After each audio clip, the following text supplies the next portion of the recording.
morning, 4 News Radio 95.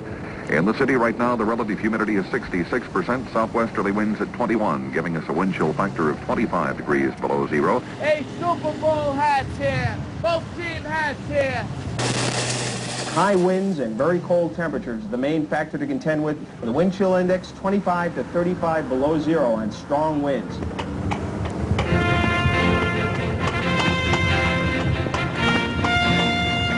It is most treacherous of all for pedestrians right now. Sidewalks are glazed over most of the area. If you have a chance to hire someone or do it yourself, try to get that ice cleared.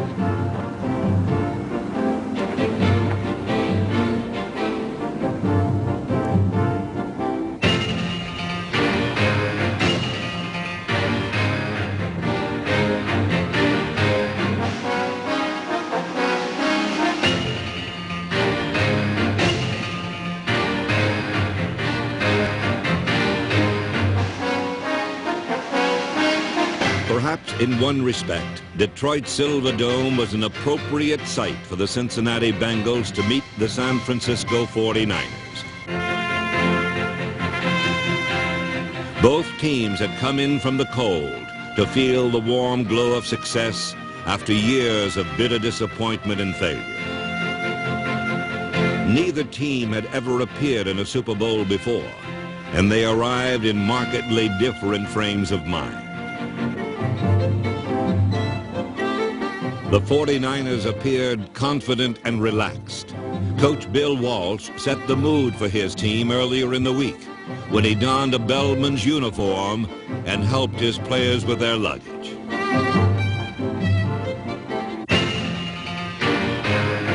The Bengals, on the other hand, seemed anxious and grim, proud survivors of a difficult voyage under a demanding captain, Coach Forrest Gregg.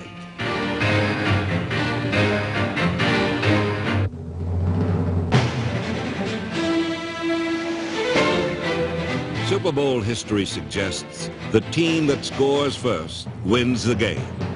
It had happened in 13 of 15 previous Super Bowls, and when Amos Lawrence of the 49ers fumbled away the opening kickoff, the Bengals had a chance to test that statistic.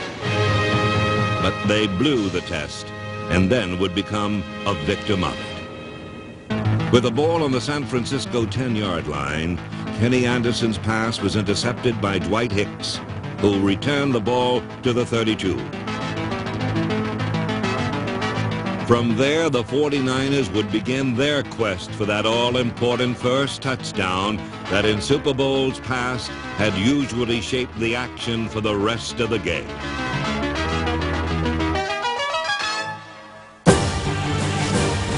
Session on the NFL Network. In 1981, Bill Walsh guided his 49ers to the NFC title with an offense that controlled the ball by passing rather than running.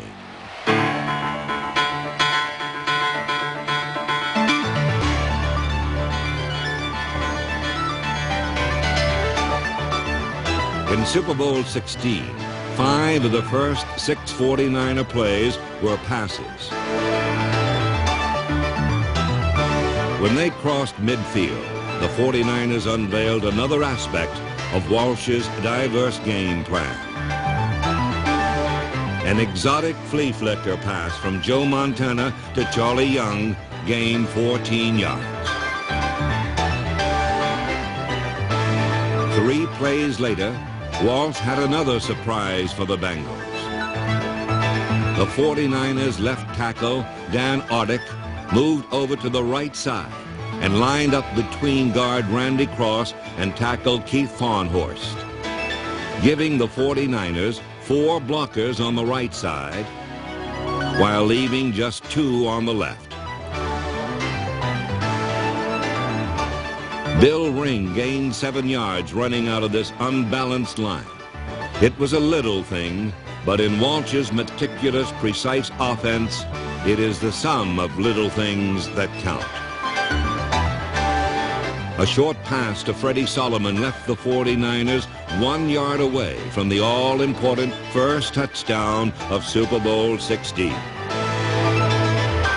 Calling his signals is Joe. He's going to sneak it. He's in. Up. 49 The 49ers are on the board, and they made it look rather easily as they went 68 yards to score. Super Bowls often bring out the little old lady in mighty football teams, but the 49ers protected their lead with a defense that was just as daring and creative as their offense. Fred Dean, number 74, the all-pro defensive end, was used once as a roving linebacker in the first quarter. Dean's blitz was picked up, but Keena Turner got in for the sack.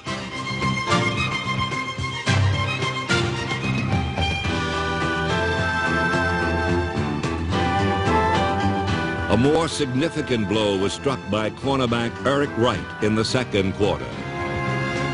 Anderson completed a pass to Chris Collingsworth at the 49er 8.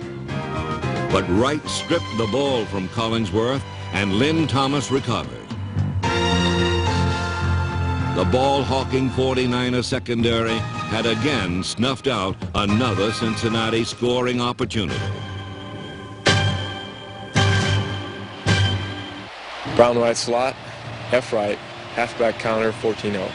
The 49ers took over the ball 8 yards from their own goal line. And from there began the longest touchdown march in Super Bowl history.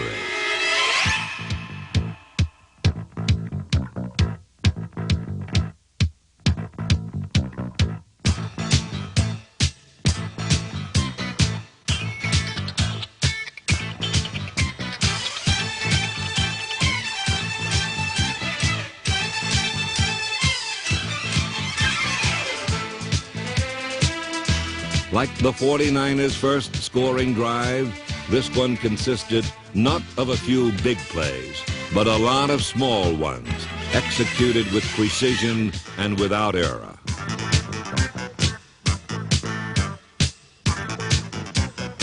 With the ball on the Bengal 11, the 49ers called a play they hadn't used in 2 years. Here's Montana throwing toward the end zone. Caught on the run by Cooper. He's got it. He's into the end zone. A 49er touchdown. Earl Cooper drips it off into the left flat. Nobody picked him up over there. And a very, very well-conceived 49er offense has resulted in 3 or 4 wide-open receivers this afternoon. The pass play that ended this 92-yard drive began with Earl Cooper faking a dive into the line. Freddie Solomon and Mike Schumann, the wide receivers on the left side, lured 3 defenders into the end zone. Then Cooper slipped unguarded into their vacated area to receive Montana's short pass.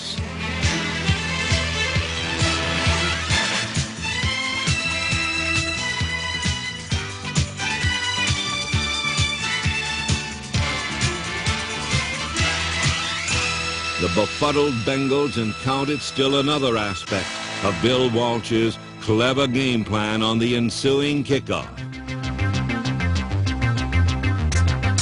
David Versa misplayed Ray Wershing's squib kick, and the resulting poor field position led to a 49er field goal that made the score 17-0 late in the second quarter.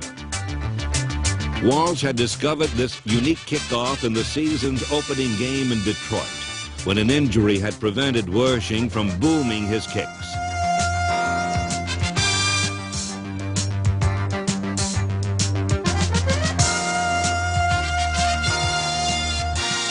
Walsh noted the funny results on the hard surface of the Silverdome, so he turned accident into design. And with 15 seconds left in the first half of Super Bowl XVI, the Bengals fumbled Wershing's second squib kick, and the 49ers recovered.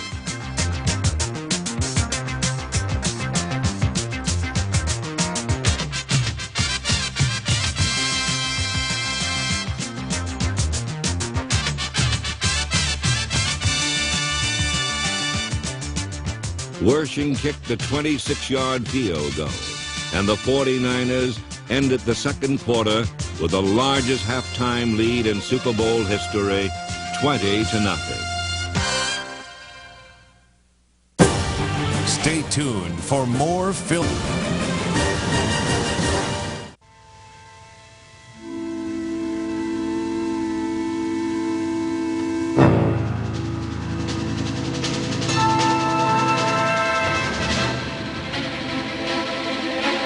Like a smoldering fire, the Bengals could be smothered by another mistake or fanned to life by a touchdown. At the start of the third quarter, Kenny Anderson sparked a Bengal drive with a variety of short passes.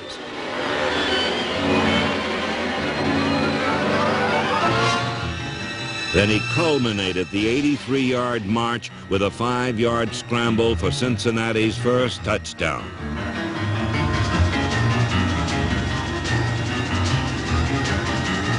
The cool ingenuity of Bill Walsh had shaped the character of the first half. Now the mad fury of Forrest Gregg's defense would dominate the third quarter.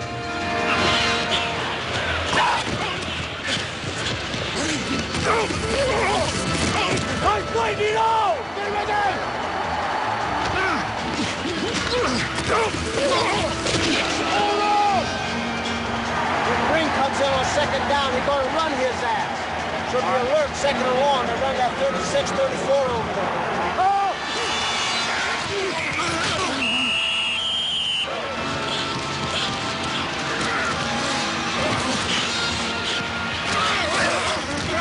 In the third quarter, the 49er offense was limited to 8 plays for a grand total of 4 yards. The guy's playing so loose, he's playing the inside, take it up and break it. Don't chase him in. You're getting yourself covered by the inside linebacker. On the bend in? On the out route, on the 63. Late in the period, a 49-yard bomb from Anderson to Collingsworth put the Bengals in position to score their second touchdown. With the ball on the 5-yard line, the 49ers committed what could have been a costly error.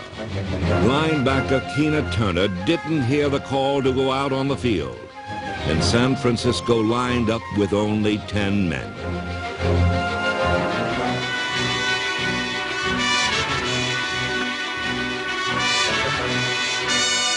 Pete Johnson was held to just 2 yards, but it was enough for a first down and set the stage for the greatest goal line stand in Super Bowl history. Like the game itself, the outcome of this goal line stand would be determined by a collection of small things, some done well, some not. With it first down and goal to go at the 3, 49er tackle John Coma was not blocked. A missed assignment allowed him a clean shot at Pete Johnson, and with help from Danny Buns, Coma held the huge fullback to a 2-yard gain. Second down and 1 from the 1. Watch center Blair Bush, number 58, make a leaping but futile attempt to reach Jack Reynolds, number 64. Bush was too late, as Reynolds anticipated the play and delivered a stunning blow that helped stop Johnson for no gain. Bush would have preferred not to jump, but he was forced to by the charge of Archie Reese, and by the time he landed, Reynolds was on his way to the ball carrier. Actually, there were 2 missed blocks on this play. Anderson had called a blocking audible at the line of scrimmage. The man in motion, David Versa, was supposed to block Craig Pookie, but Versa didn't hear the audible, and Pookie jammed the play for no gain.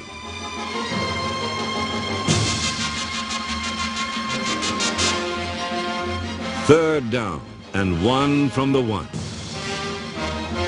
Anderson passed to running back Charles Alexander, but Danny Buns dropped him 12 inches short of the goal line. It was an outstanding play by Buns and another critical mistake by the Bengals.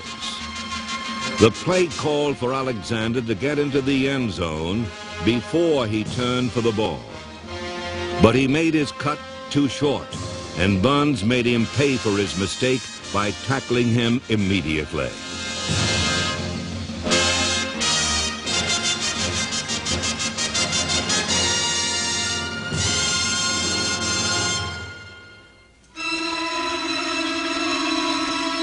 Fourth down and 1 foot.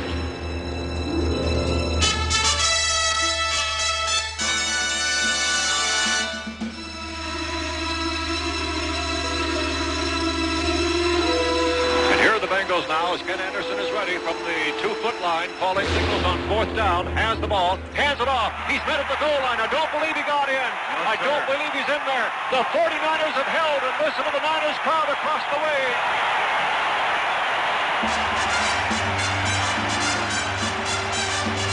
The final play in the 49ers' magnificent stand was, in the best sense of the cliche, a team effort.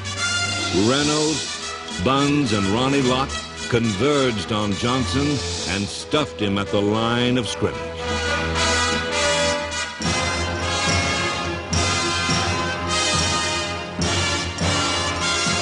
Cincinnati had not only lost another scoring opportunity, but they lost something just as important: time.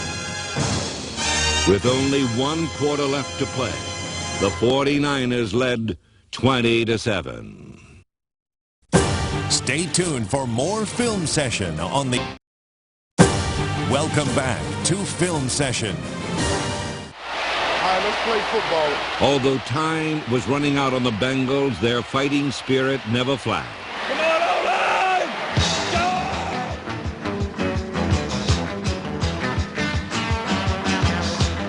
And early in the 4th quarter, their offense retrieved some of its lost dignity with a determined 53-yard touchdown drive.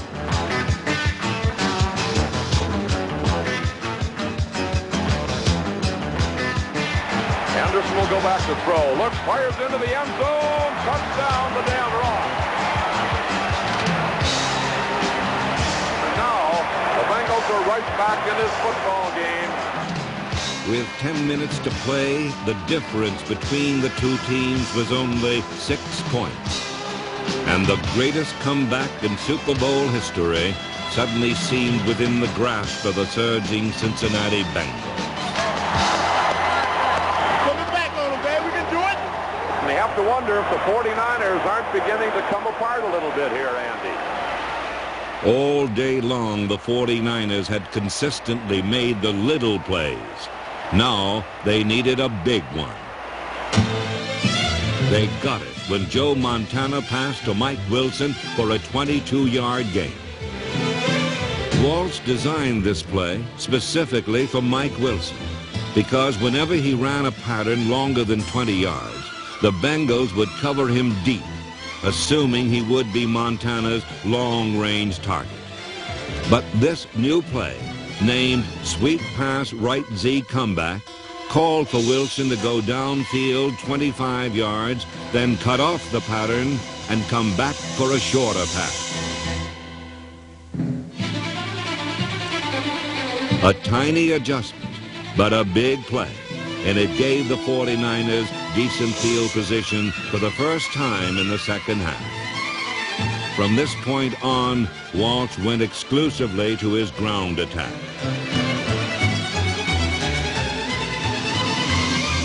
Cincinnati finally stopped the 49ers' advance by sending defensive backs like Bobby Kemp, number 26, on kamikaze missions to knock out the lead blockers.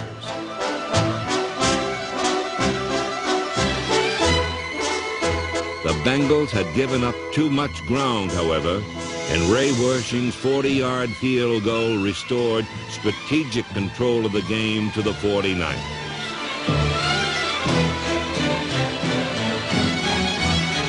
Whatever small hope remained for the Bengals died on their next offensive play. Here's Anderson backpedaling, throws a pass over the middle. And it's intercepted by Wright. He got it at the 45, the 40, down the sideline to 25. Cuts back in, still on his feet. Gets away from the tackler, then fumbles it. It's loose there at the 21-yard line. We'll see who got it. And the 49ers have recovered a ball just short the Bengals' 21-yard line. That might be it right there.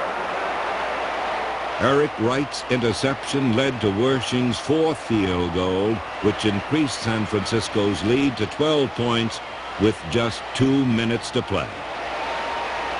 Now the Bengals were battling not only the fired-up 49ers, but an even more relentless enemy, the clock. Run, clock, run!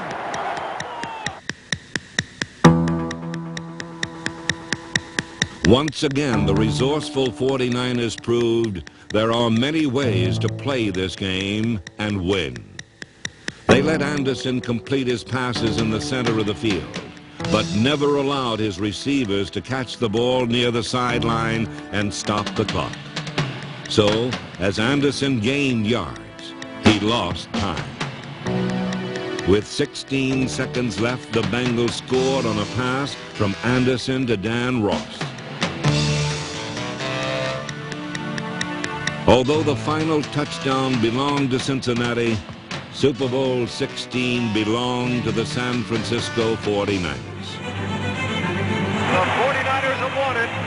Bill Walsh and his staff and a team that's compounded Pro Football Observers throughout the year, winning week after week and compiling that 13-3 regular season record. For the first time in the 35-year history of the team, the people of San Francisco could proudly say those three magic words: World Champion 49ers.